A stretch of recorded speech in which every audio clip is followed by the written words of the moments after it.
जय जय श्री कृष्णा, राधे राधे। भगवान श्री लक्ष्मी नारायण जी की जय।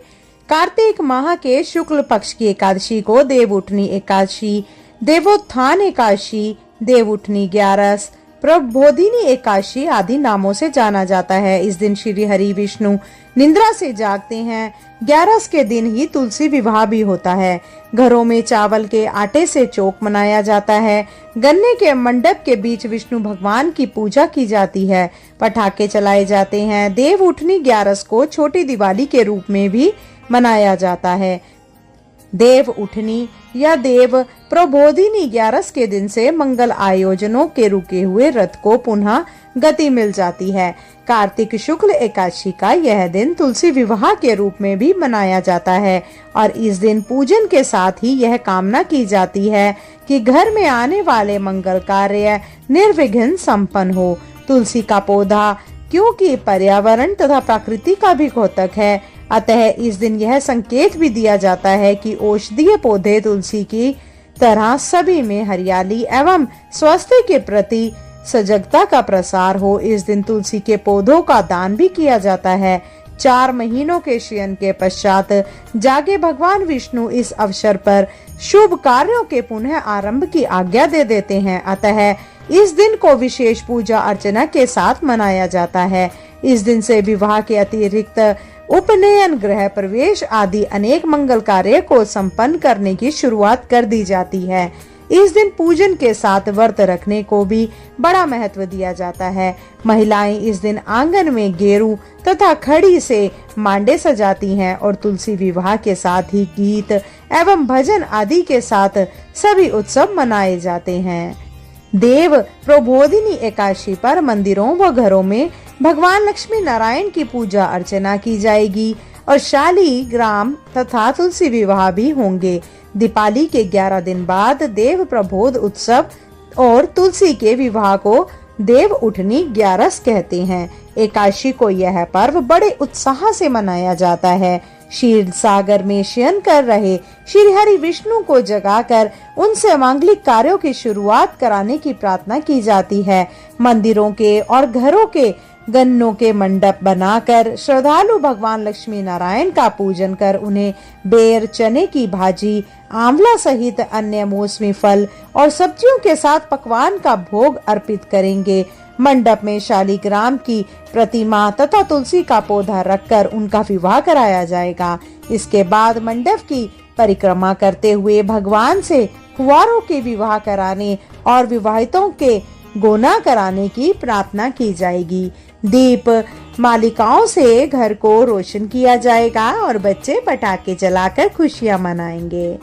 श्रोताओं, अब हम आपको बताना चाहते हैं कि ऐसी कौन सी चीजें हैं जो कि हमें इस दिन नहीं खानी चाहिए। देव उठनी एकादशी के दिन चावल नहीं खाने चाहिए। मान्यता है कि चावल को हविष्य अन्न कहा जाता है। ये देवताओं का भोजन माना जा गया है।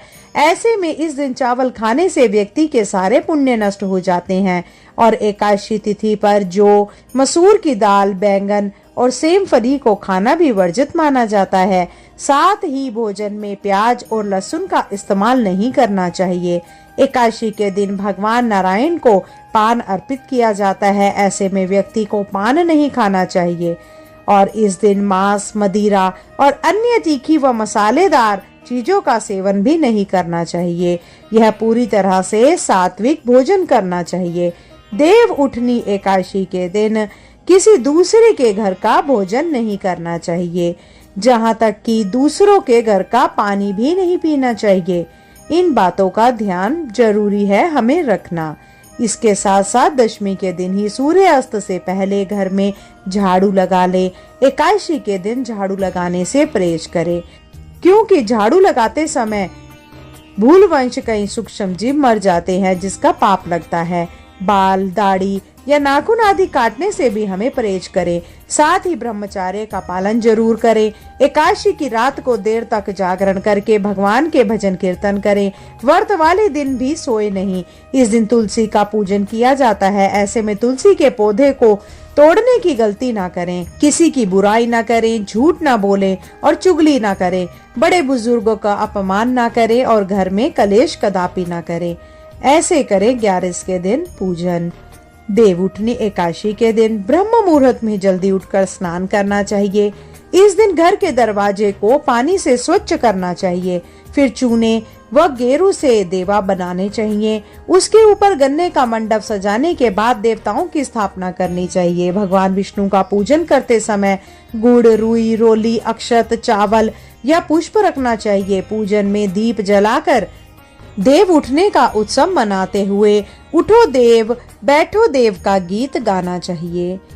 अब दोस्तों बात कर लेते हैं कि हमें क्यों मनानी चाहिए देवउठनी एकादशी या क्यों मनाते हैं देवउठनी एकादशी। पौराणिक कथा के अनुसार भगवान विष्णु व जलंधर के बीच युद्ध होता है। जलंधर की पत्नी तुलसी पतिव्रता रहती है। इसके कारण विष्णु जलंधर को पराजित नहीं कर पा रहे थे।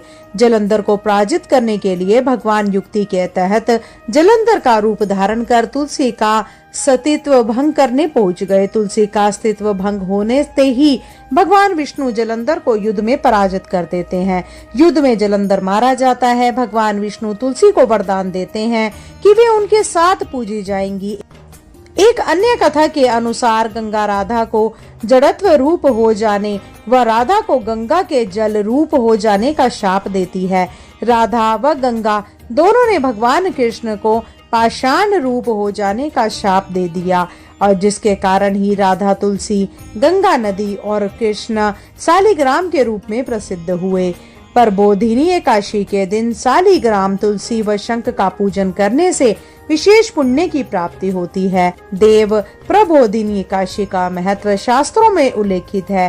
गोधूली बेला में तुलसी विवाह करने का पुण्य लिया जाता है और एकादशी व्रत और कथा श्रवण से स्वर्ग की प्राप्ति होती है।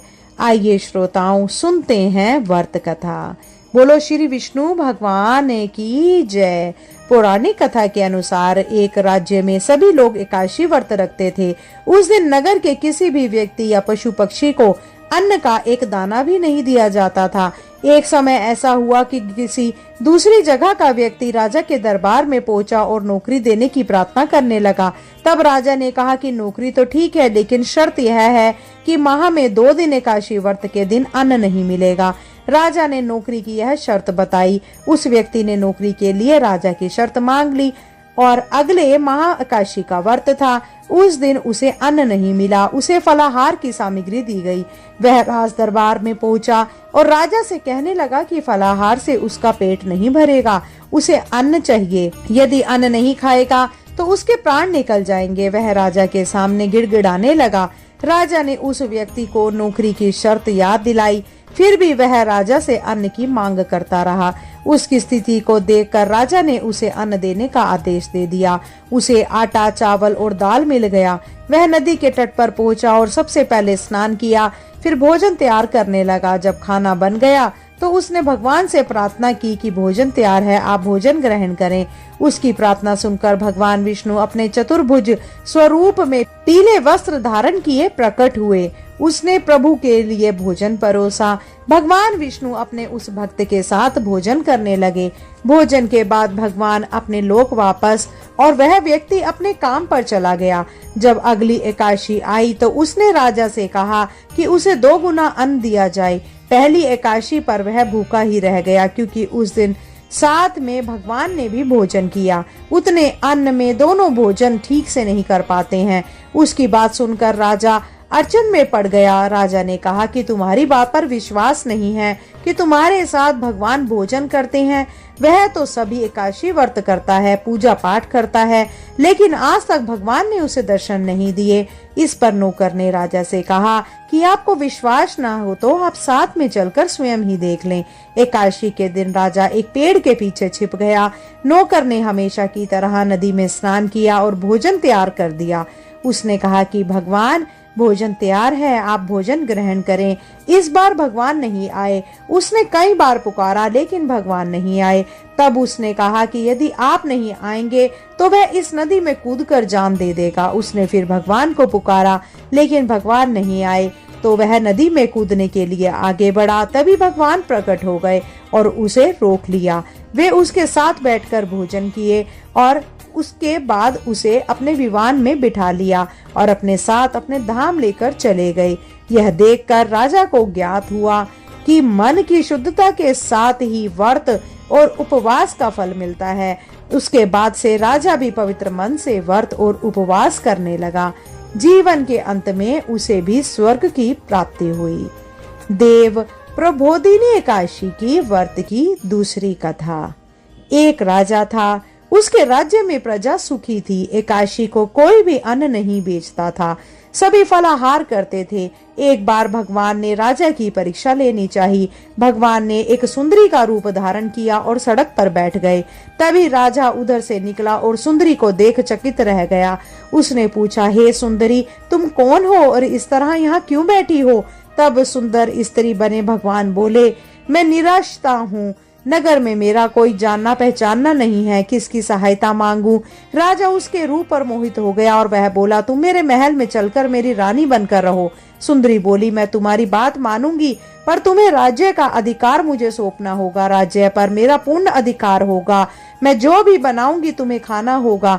राजा उसके रूप पर मोहित था, अतः उसने उसकी सभी शर्तें स्वीकार कर ली। अगले दिन एकादशी थी। रानी ने हुक्म दिया कि बाजारों में अन्य दिनों की तरह अन्न बेचा जाए। उसने घर में मांस, मछली आदि पकवाए तथा परोसकर राजा को खिलाने के लिए कहा। यह देखकर राजा बोला, रानी, आज एकादशी है, मैं तो केवल फलाहार ही करूंगा। तब एकादशी ने शर्त की याद दिलाई और बोली, या तो खाना खाओ, नहीं तो मैं बड़े राजकुमार का सिर काट लूंगी। राजा ने अपनी स्थिति बड़ी रानी से कही तो बड़ी रानी बोली, महाराज, धर्म न छोड़े, बड़े राजकुमार का सिर दे दें। पुत्र तो फिर मिल जाएगा, पर धर्म नहीं मिलेगा। इसी दौरान बड़ा राजकुमार खेल कर आ गया। माँ की आंखों में आंसू देखकर वह रोने का कारण पूछने लगा तो माँ ने उसे सारी वस्तु स्थिति बता दी। तब वह बोला, मैं सिर देने के लिए तैयार हूँ, पिताजी के धर्म की रक्षा होगी, जरूरी होगी। राजा दुखी मन से राजकुमार का सिर देने को तैयार हुआ तो रानी के रूप से भगवान विष्णु ने प्रकट होकर असली बात बताई। राजन, तुम इस कठिन परीक्षा में पास हुए। भगवान ने प्रसन्न मन से राजा से वर मांगने को कहा तो राजा बोला, आपका दिया सब कुछ है, हमारा उद्धार करें। उसी समय वहां एक विमान उतरा। राजा ने अपने राज्य पुत्र को सौंप दिया और विमान में बैठकर परम धाम को चला गया। इस प्रकार से जो भी मनुष्य धर्म की रक्षा के लिए किसी भी प्रकार के त्याग के लिए तैयार होता है, भगवान विष्णु उसे अपने धाम में विशेष स्थान देते हैं। बोलो श्री हरि विष्णु भगवान की जय। देव उठनी एकादशी की एक प्रमुख कथा शंकासुर नामक राक्षस की है। शंकासुर ने तीनों लोकों में बहुत ही उत्पात मचाया हुआ था। तब सभी देवताओं के आग्रह करने पर भगवान विष्णु ने उस राक्षस से युद्ध किया और यह युद्ध कई वर्षों तक चला। युद्ध में वह असुर मारा गया और इसके बाद भगवान विष्णु विश्राम करने चले गए। कार्तिक शुक्ल एकादशी के दिन भगवान विष्णु की निद्रा टूटी थी और सभी देवताओं ने भगवान विष्णु की पूजा की थी। शिव महापुराण के अनुसार पौराणिक समय में दैत्यों का राजा दंभ हुआ करता था। वह बहुत बड़ा विष्णु भक्त था। कई सालों तक उसके यहाँ संतान नहीं होने का कारण उसने शुक्राचार्य को अपना गुरु बनाकर उनसे श्री कृष्ण मंत्र प्राप्त किया। यह मंत्र प्राप्त करके उसने पुष्कर सरोवर में घोर तपस्या की। भगवान विष्णु उसकी तपस्या से प्रसन्न हुए और उसे संतान प्राप्ति का वरदान दे दिया। भगवान विष्णु के वरदान से राजा दंभ के यहाँ एक पुत्र ने जन्म लिया। इस पुत्र का नाम शंखचूड़ रखा गया। बड़ा होकर शंखचूड़ ने ब्रह्मा जी को प्रसन्न करने के लिए पुष्कर में घोर तपस्या करी। उसकी तपस्या से प्रसन्न होकर ब्रह्मा जी ने उसे वरदान मांगने को कहा। तब शंखचूड़ ने वरदान मांगा कि वह हमेशा अजर अमर रहे व कोई भी देवता उसे नहीं मार पाए। ब्रह्मा जी ने उसे यह वरदान दे दिया और कहा कि वह बद्री वन जाकर धर्मध्वज की पुत्री तुलसी जो तपस्या कर रही है उससे विवाह कर ले। शंखचूड़ ने वैसा ही किया और तुलसी के साथ विवाह के बाद सुखपूर्वक रहने लगा। उसने अपने बल से देवताओं, असुरों, दानवरों और राक्षसों, गंधर्वों, नागों, किन्नरों, मनुष्यों तथा त्रिलोकी के सभी प्राणियों पर विजय प्राप्त कर ली। वह भगवान श्री कृष्ण का परम भक्त था। शंखचूड़ के अत्याचारों से सभी देवता परेशान होकर ब्रह्मा जी के पास गए और ब्रह्मा जी उन्हें भगवान विष्णु के पास ले गए। भगवान विष्णु ने कहा कि शंखचूड़ की मृत्यु भगवान शिव के त्रिशूल से ही होगी, अतः आप उनके पास जाएं। भगवान शिव ने चित्ररथ नामक गण को अपना दूत बनाकर शंखचूड़ के पास भेजा। चित्ररथ ने शंखचूड़ को समझाया कि वह देवताओं को उनका राज्य लौटा दे, परंतु शंखचूड़ ने मना कर दिया और कहा कि वह महेश्वर से युद्ध करना चाहता है। भगवान शिव को जब यह बात पता चली तो वे युद्ध के लिए अपनी सेना लेकर निकल पड़े। इस तरह देवता और दानवों में घमासान युद्ध हुआ, परंतु ब्रह्मा जी के वरदान के कारण शंखचूड़ को देवता नहीं हरा पाए। भगवान शिव ने शंखचूड़ का वध करने के लिए जैसे ही अपना त्रिशूल उठाया, तभी आकाशवाणी हुई कि जब तक शंखचूड़ के हाथ में श्री हरि का कवच है और इसकी पत्नी का अस्तित्व अखंडित है, तब तक इसका वध असंभव है। आकाशवाणी सुनकर भगवान विष्णु वृद्ध ब्राह्मण का रूप धारण कर शंखचूड़ के पास गए और उससे श्री हरि कवच दान में मांग लिया। शंखचूड़ ने वह कवच बिना किसी संकोच के दान कर दिया। इसके बाद भगवान विष्णु शंखचूड़ का रूप बनाकर तुलसी के पास गए। शंखचूड़ रूपी भगवान विष्णु ने तुलसी के महल के द्वार पर जाकर अपनी विजय होने की सूचना दी। यह सुनकर तुलसी बहुत प्रसन्न हुई और पति रूप में आए भगवान का पूजन किया और रमण किया। ऐसा करते ही तुलसी का अस्तित्व खंडित हो गया और भगवान शिव ने युद्ध में अपने त्रिशूल से शंखचूड़ का वध कर दिया। तब तुलसी को पता चला कि वे उनके पति नहीं हैं, बल्कि वे तो भगवान विष्णु हैं। क्रोध में आकर तुलसी ने कहा कि आपने छल पूर्वक मेरा धर्म भ्रष्ट किया है और मेरे पति को मार डाला। अंततः मैं आपको श्राप देती हूँ कि आप पाषाण होकर धरती पर रहें। तब भगवान विष्णु ने कहा कि देवी, तुम मेरे लिए भारतवर्ष में रहकर बहुत दिनों तक तपस्या कर चुकी हो। तुम्हारा यह शरीर नदी रूप में बदलकर गंडकी नामक नदी के रूप में प्रसिद्ध होगा। तुम पुष्पों में श्रेष्ठ तुलसी का वृक्ष बन जाओगी और सदा मेरे साथ रहोगी। तुम्हारे श्राप को सत्य करने के लिए मैं पाषाण शालिग्राम बनकर रहूंगा। गंडकी नदी के तट पर मेरा वास होगा और देव प्रबोधिनी एकादशी के दिन भगवान शालिग्राम और तुलसी का विवाह संपन्न कर मांगलिक कार्यों का प्रारंभ किया जाएगा। हिंदू धर्म मान्यता के अनुसार इस दिन तुलसी शालिग्राम विवाह कराने से अपार पुण्य प्राप्त होता है। आइए अब सुनते हैं तुलसी माता की कहानी। प्राचीन काल में एक लड़की का जन्म राक्षस कुल में हुआ जिसका नाम वृंदा था। दैत्य राज कालनेमी जैसे राक्षस परिवार में पैदा होने के बाद भी वृंदा भगवान विष्णु की पूजा करती थी। जब वृंदा बड़ी हुई तो उसकी शादी जालंधर नामक दैत्य से हो गई। जालंधर काफी शक्तिशाली राक्षस था जिसका जन्म भगवान शिव के तेज के कारण समुद्र से हुआ था। बलवान होने के कारण जालंधर को दैत्यों का राजा बनाया गया और वृंदा से शादी करने के बाद जालंधर की शक्ति और पराक्रम बढ़ता ही गया। उसे किसी भी तरह से हराना मुश्किल था। जालंधर के बढ़ते अहंकार और आतंक से सभी देवता परेशान थे और जालंधर की बढ़ती ताकत के पीछे उसकी पत्नी वृंदा की विष्णु भक्ति और अस्तित्व था। होते होते जालंधर अपनी शक्ति और अहंकार में चूर होकर स्वर्ग की देवियों पर काबू पाने की कोशिश करने लगा। इसी दौरान एक बार माता लक्ष्मी को पाने का प्रयास किया, परंतु समुद्र से जन्म लेने के कारण माता लक्ष्मी ने उसे अपना भाई बना लिया। फिर उसकी नजर माता पार्वती पर गई और उन्हें पाने के लिए जालंधर ने माया जाल बनाया। अपने माया जाल से जालंधर ने शिव का रूप धारण किया और माता पार्वती के करीब जाने की कोशिश करने लगा। उसी वक्त माँ पार्वती ने उसे पहचान लिया और जब तक जालंधर कुछ समझ पाता वो अदृश्य हो गई। जालंधर के इस दुर्व्यवहार से पार्वती जी को काफी गुस्सा आया और इस पूरी घटना के बारे में उन्होंने भगवान विष्णु को बताया। इधर जालंधर भगवान शिव से पार्वती जी को पाने के लिए कैलाश पर्वत पर युद्ध कर रहा था। तभी भगवान विष्णु ने जालंधर को सबक सिखाने की ठानी। सभी को पता था कि जालंधर अपनी पत्नी के पूजा पाठ और सतीत्व की वजह से ही अजय हुआ है। ऐसे में भगवान विष्णु ने जालंधर को हराने के लिए उसकी पत्नी का पतिव्रत धर्म भंग करने के लिए मायावी चाल चली। भगवान विष्णु एक साधु का रूप धारण करके वृंदा से वन में मिलने पहुँचे। उसके साथ 2 मायावी राक्षस भी थे, जिन्हें देखते ही वृंदा डर गई। तभी भगवान विष्णु ने उन दोनों राक्षसों का वृंदा के सामने ही वध कर दिया। वृंदा ये देख समझ गई कि ये कोई आम व्यक्ति नहीं है। उसी पल वृंदा ने साधु से अपने पति के बारे में पूछा। साधु बने भगवान ने अपनी माया शक्ति से 2 बंदर प्रकट किए। दोनों बंदरों के हाथों में जलंधर का सिर और धड़ था। ये देखते ही वृंदा बेहोश हो गई। कुछ देर समय के पश्चात होश आने पर वो साधु से अपने पति को दोबारा जिंदा करने की प्रार्थना करने लगी। वृंदा की विनती सुन उसके आंखों के सामने साधु ने अपनी माया से जलंधर के कटे हुए शरीर के हिस्सों को जोड़ दिया और स्वयं उस शरीर में समा गए। वृंदा को जरा सी भी अंदाजा नहीं था कि उसके साथ ऐसा छल किया गया है। जलंधर का रूप धारण किए विष्णु जी को वृंदा अपना पति समझकर रहने लगी। वृंदा के ऐसा करने से उसका सतीत्व भंग हो गया, जिसके बाद जलंधर कैलाश पर्वत में युद्ध हार गया। जब वृंदा को यह सच पता चला तो उसने गुस्से में विष्णु भगवान को पत्थर बनने का श्राप दे दिया। इस घटना के बाद वृंदा स्वयं सती हो गई। जिस स्थान पर वह भस्म हुई वहां तुलसी का पौधा प्रकट हुआ।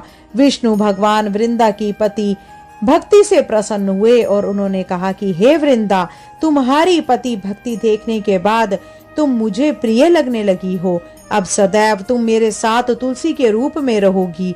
तुम्हारे तुलसी रूप का जो भी व्यक्ति मेरे शालिग्राम के साथ विवाह कराएगा उसे 1000 गुना यश और पुण्य प्राप्त होगा। जिस भी मनुष्य के घर तुलसी का वास होगा उस घर में कभी भी असमय यमदूत नहीं आएंगे। आगे भगवान ने कहा कि तुलसी के पौधे की पूजा करने वालों को गंगा व नर्मदा में स्नान करने के बराबर पुण्य प्राप्त होगा। संसार में चाहे कोई भी मनुष्य कितना भी दुष्ट क्यों ना हो, कितने भी पाप किए ना हो, मृत्यु के दौरान उसके मुंह में तुलसी और गंगा जल अवश्य दिया जाएगा। इससे वह अपने पापों से मुक्त होकर वैकुंठ धाम जाएगा। इसके अलावा जो व्यक्ति तुलसी और आंवला के पेड़ की छाया में पितरों का श्राद्ध करेगा उसके पितरों को मोक्ष मिलेगा। कहानी से हमें यह सीख मिलती है कि छल, कपट या फिर अपनी शक्ति का दुरुपयोग करने वाले व्यक्ति का विनाश होना तय है। देव उठनी एकादशी के दिन हमें क्या करना होगा? देवउठनी एकादशी के दिन ब्रह्म मुहूर्त में उठना चाहिए।